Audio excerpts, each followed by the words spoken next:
औरत लोग कहेला ना कि हमार पति बहुत शक्की बा। हमार पति हमरा के कबो मतलब ना कबो गलत रास्ता पर देखे देवेला। हम औरत से पूछा तानी कि आखिर काहे कर देला, आखिर वो काहे तरह खोजेला।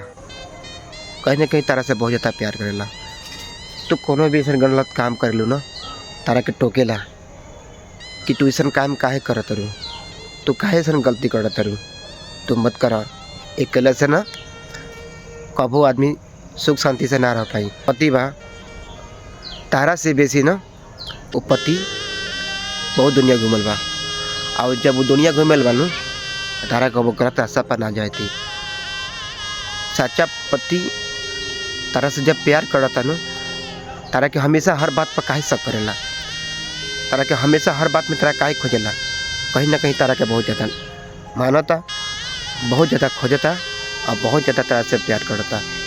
यही कारण बना कि तारा से वो बहुत ज़्यादा लगाव रखले बाटे।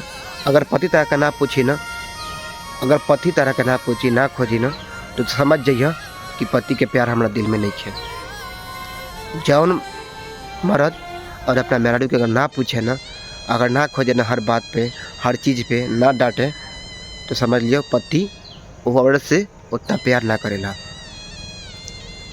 तो डांटला के मतलब ही ना भाई कि पति हमारा बहुत सखी बा। कहीं ना कहीं वो तारा के मानता और बहुत ज़्यादा प्यार करला ना, इसे तरह का वो खोवल ना चाहेला। हर बात पे तरह के लड़ेला, हर बात पे तरह खोजेला। तो लोग कहेला ना कि हमार पति बहुत सखी बा, तो ये बात गलत बाटे।